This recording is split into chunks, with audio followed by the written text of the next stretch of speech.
నాకు మీ లిఫ్ట్ అవసరం లేదు. ఆపినందుకు నాది బుద్ధి తక్కువ. ఇక బయలుదేరండి. ఆగండి. ఏమండి, ఏంటండి అంత కోపం? సాటి మనిషిగా మానవత్వంతో అయినా లిఫ్ట్ ఇవ్వటం నా ధర్మం. ఆడపిల్ల, పైగా అర్ధరాత్రి, ఒంటరిగా ఎలా వెళ్తారు చెప్పండి? కూర్చోండి, కూర్చోండి, ఎక్కండి.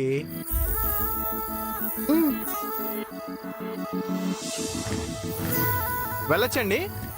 వెళ్ళండి.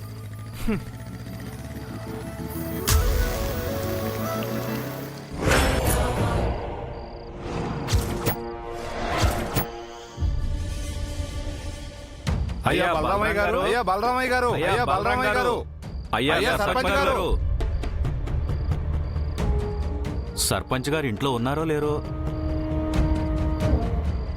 నమస్కారం అయ్యా. నమస్కారం అయ్యా. నమస్కారం. ఈ సమయంలో వచ్చారేంటి?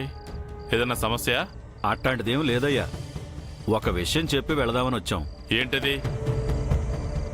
మీరు గ్రామ బహిష్కరణ విధించిన వైశాలి మన ఊరి గ్రామ పొలిమేర దగ్గర ఉందయ్యా.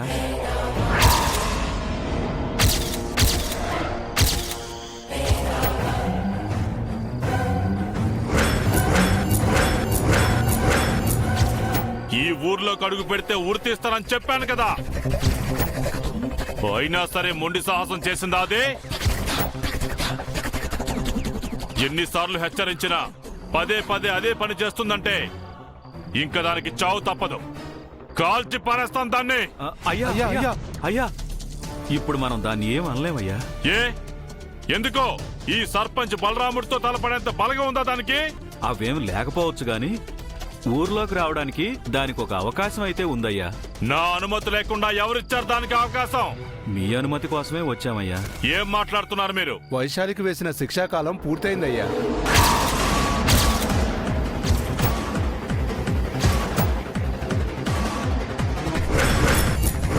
అయ్యా, తమరు విధించిన గడువు ఈ రోజుతో పూర్తవుతుంది. రాత్రి 12 గంటల తర్వాత అది ఎప్పుడైనా సరే మన ఊర్లోకి వచ్చే స్వతంత్రం దానికి ఉందయ్యా. అందుకేనయ్యా ముందుగా వచ్చి పొలిమేర దగ్గర ఎదురు చూస్తుంది.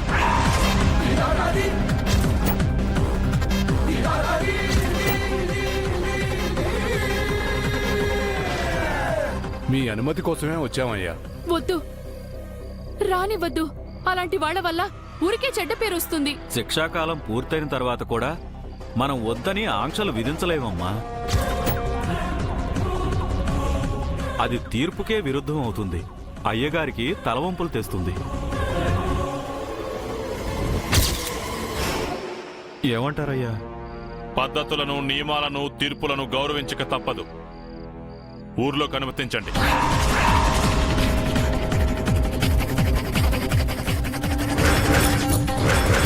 కానీ ఒక్క విషయం, ఈసారి అది చిన్న పొరపాటు చేసిన శాశ్వత బహిష్కరణ తప్పదని హెచ్చరించండి. అలాగేనయ్యా, ఉదయాన్నే రమ్మని చెప్తాం. వెళ్ళండి. ఉంటామయ్యా. వెళ్ళండి.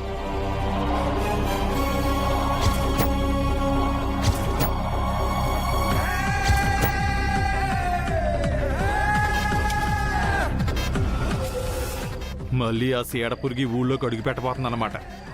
ఎన్ని అనర్థాలకు కారణం వద్దు ఏంటో.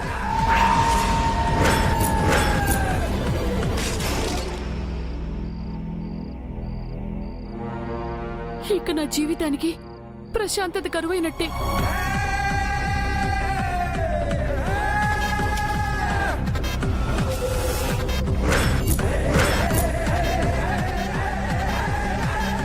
జానకి, శిక్ష అనుభవిస్తున్నప్పుడే ఎన్నోసార్లు కూతుర్ను చూసుకోవాలని అది ప్రయత్నం చేసింది. ఇప్పుడు దానికి అడ్డు అదుపు లేదు. నేరుగా మన ఇంటికి ఎన్నిసార్లు వస్తుందో ఏమో. అవును జానకి, ఆ ఇద్దరిలో మన ఇంటి బిడ్డెవరో తెలుసుకోవటం నా స్వార్థం మాత్రమే కాదు, ధర్మం కూడా. ధర్మమా? ధర్మం ఎలా అవుతుంది బామ్మ? బాగా ఆలోచిస్తే అర్థమవుతుందే. ఒక్కసారి ఆలోచించు.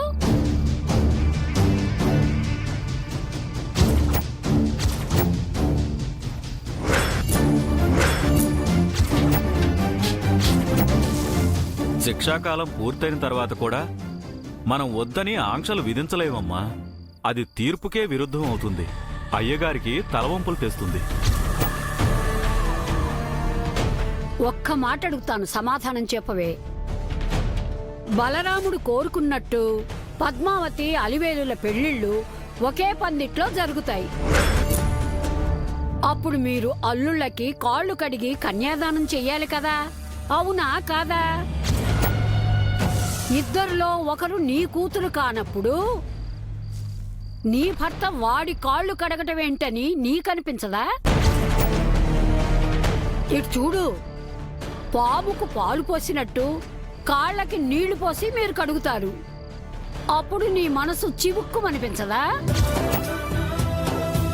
నిన్ను ప్రాణంగా చూసుకునే నీ భర్తని నువ్వలాంటి యథార్థం కాని స్థితికి దిగదారుస్తావా? తెలిసి తెలిసి అలా చేయటం ఎంతవరకు న్యాయమే?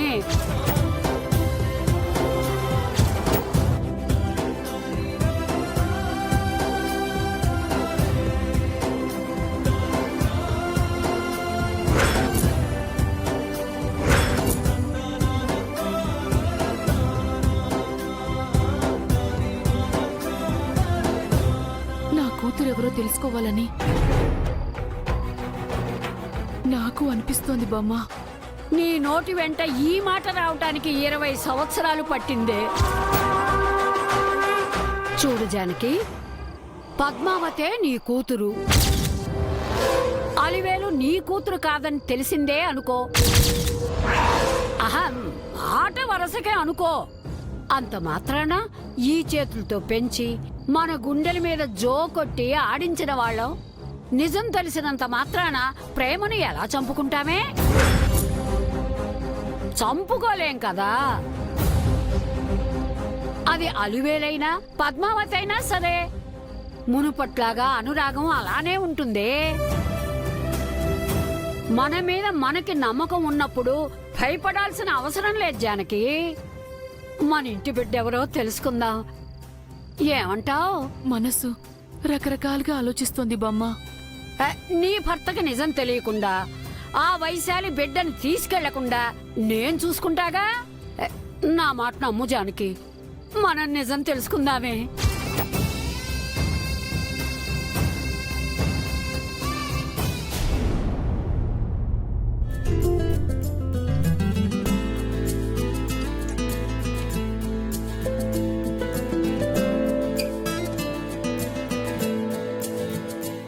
నేను చెప్పింది చెప్పినట్టు చేస్తేనే నువ్వు కోరుకున్నది జరుగుతుందే కూనా. పెళ్లికి ముందే ఎదురు చూపుల్లో ఇంత అందం ఆనందం ఉన్నాయంటే రేపు మన పెళ్ళయ్యాక ఇలాంటివి ఇంకా బాగుంటాయి బావా.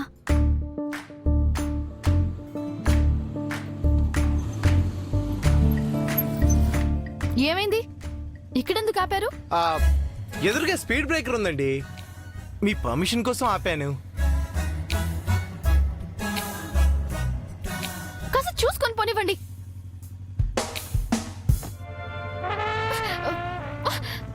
కొంచెం చూసి పోనివ్వండి. చూసే పోనిస్తానండి.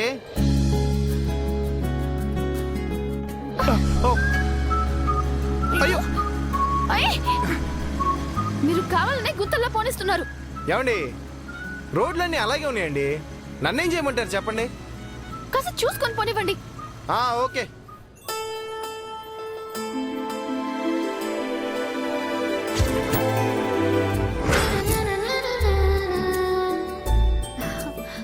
సోదమ్మ చెప్పినట్టుగా రేపు అన్ని ఘట్టాలు నిర్విఘ్నంగా జయప్రదం చేసుకుని నీ మొహం చూసి తర్వాత నా బావ మొహం చూస్తాను.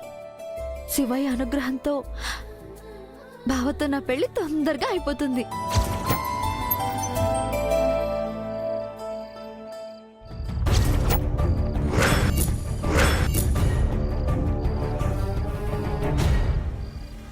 రండి.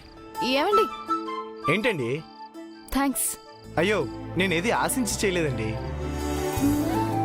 నీకు బుద్ధుందా? వెంకయ్య గారు బైక్ మీద ఎందుకు వచ్చావు? నీ బండి మీద రావచ్చు కదా. అయ్యో పద్దు గారు, అసలు ఏం జరిగిందో తెలుసుకోకుండా మీరేం మాట్లాడకండి. ఎందుకు ఎక్కావే? పద్దు, నా బండి రిపేర్ వచ్చింది, దారిలో అతను కనపడితే లిఫ్ట్ అడిగాను అంతే. దీనికెందుకు అంతలా రెచ్చిపోయి మాట్లాడుతున్నావు? ఒకసారి నేను వెంకీ గారు బండి మీద వచ్చినప్పుడు నేనేదో నేరం చేసినట్టు ఓ అంటూ క్లాస్ తీసుకున్నావు. ఇప్పుడు నువ్వే లేకావే.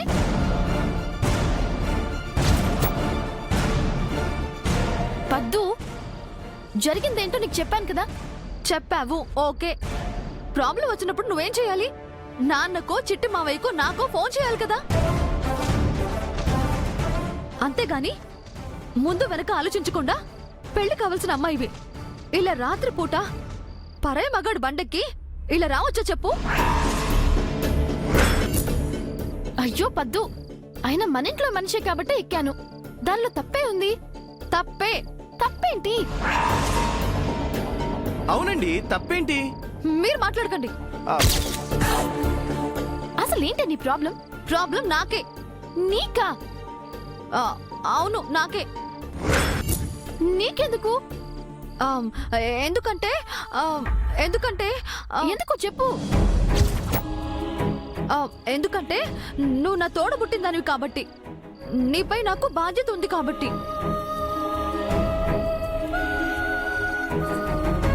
అన్నంటే నాన్నతో సమానం, తోడబుట్టిందంటే అమ్మతో సమానం.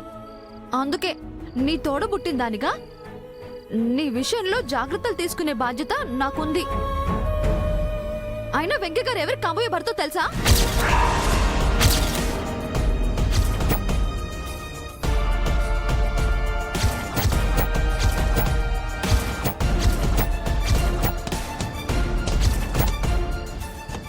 ఎవరికి?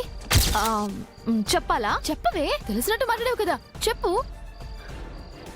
ఎవరికంటే పద్మావతి ఎందుకు ఇలా మాట్లాడుతుంది? ఆ, చెప్పవే. ఎవరికంటే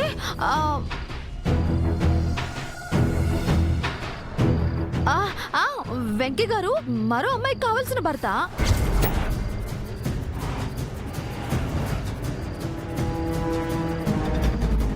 కాబోయే అమ్మాయి ఎవరు తెలిసినట్టు బిల్డప్ ఇచ్చావు కదే.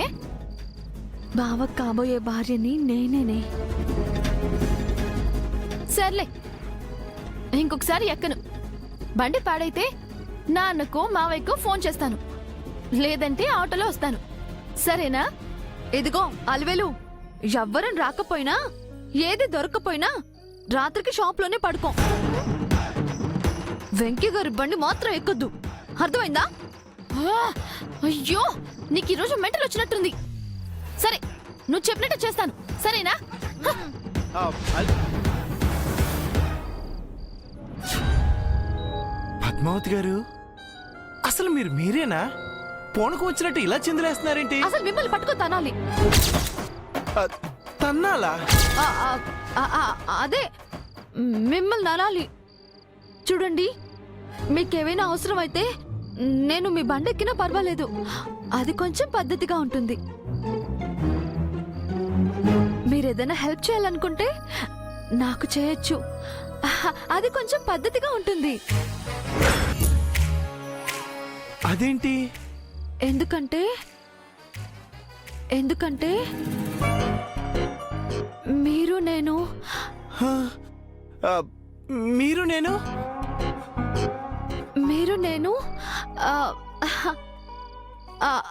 అలవేల కంటే ముందు బెస్ట్ ఫ్రెండ్స్ కాబట్టి. అదే కదా. అంతేకాదు బావా, నువ్వంటే నాకు ప్రాణం, నువ్వు నా సొంతం.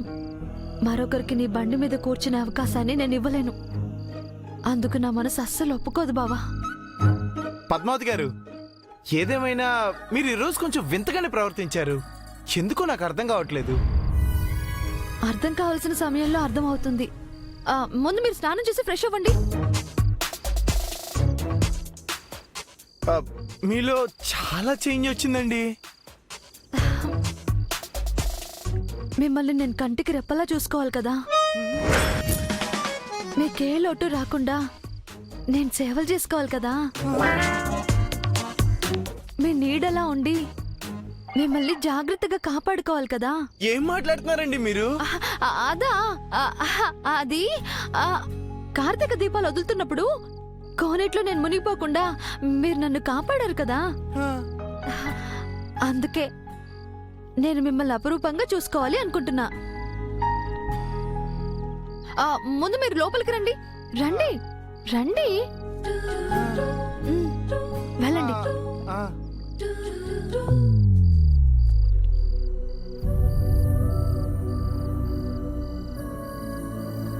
బావకి తాయెత్తుని ఎలాగైనా కట్టాలి కట్టాలి.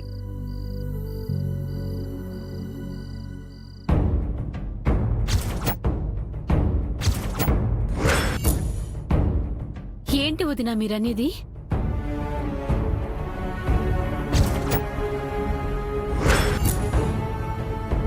మాట్లాడవేంటి వదినా? అదే మాట్లాడుతుందే. నేను చెప్తున్నాను విను. ఇన్నాళ్ళకి తన బిడ్డెవరో తెలుసుకోవాలనే ఆలోచన జానకి కలిగింది. కలిగిద్దా? నువ్వు కలిగించావా? ఏదో ఒకట్లే. మొత్తానికి నువ్వు సాధించావన్నమాట. నిజం తెలుసుకున్న తర్వాతే సాధించినట్టు. తప్పు బామ్మ. ఇన్నాళ్ళు నేను కూడా తప్పు పాపం అనుకుంటూ కాలం గడిపేశాను. బామ్మ వివరంగా చెప్పిన తర్వాత నిజం తెలుసుకోవడమే మంచిదనిపిస్తోంది. రేపు మాప కాలం చేయబోయే దీని మాటలు నువ్వు పట్టించుకుంటున్నావా? ఒసేయ్, నేనెప్పుడు పోయినా మీ అందరికీ మంచే చేసిపోతానే. ముంచేసి పోయేటట్టున్నావు నువ్వు. వదినా, నీ కూతురెవరో తెలిసిన తర్వాత చూసే చూపులోను, పెట్టే గుణంలోను, ఆదరించే ప్రేమలోను, అన్నింటిలోనూ భేదం వస్తుందని చెప్పిన నువ్వు, ఇద్దరు బిడ్డల్ని రెండు కళ్ళలా చూసుకుంటానని చెప్పిన నువ్వు, ఇప్పుడు ఇలాంటి నిర్ణయం తీసుకోవడం నాకసలు కరెక్ట్ కాదనిపిస్తోంది వదినా. అలాంటి తేడా చూపించననే నమ్మకం నాకుంది సుభద్ర. ఈ రోజుండే నమ్మకాలు రేపుంటాయనే నమ్మకం లేదు వదినా. పైగా పిల్లలు పెళ్లిడికొచ్చారు. బాగా ఒక్కసారి ఆలోచించు. రేపది ఊళ్ళోకి వచ్చాకైనా తెలుస్తుంది కదే. మీరు తెలుసుకున్న తర్వాత మీతో నిజం ఆగుతుందా? గుప్పెట్లో దాచిన నిజం అన్నయ్యకి తెలిసిపోతుంది. ఆ గుప్పెట్ని తెరవకండి. జరగబోయే నష్టాలకి మీరు కారణం కాకండి. ఆ రోజు హాస్పిటల్లో జరిగిన దానికి నువ్వు కూడా ఓ సాక్షివి కాబట్టి బాధ్యతతో నీకు చెప్పాను. మా నిర్ణయంలో మార్పు లేదు. వదినా, రేపు కార్తీక సోమవారం, పరమేశ్వరుడికి ఇష్టమైన రోజు. రేపు నా మనవరాలెవరో తెలుసుకుంటాను. ఆహా. అయ్యో. అనర్థం జరగకుండా ఆపగలిగే ఆయుధం వైశాలిని ఆపడం ఒక్కటే.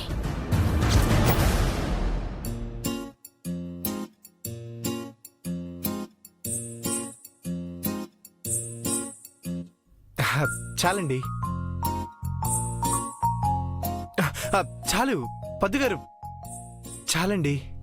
నా చేతులతో వడ్డిస్తున్నాను. కాదనకుండా కడుపు నిండా తినండి. ఇంతకీ నా డార్లింగ్ ఎక్కడా? ఇంకా భోజనానికి రాలేదు. తినండి. ఆ,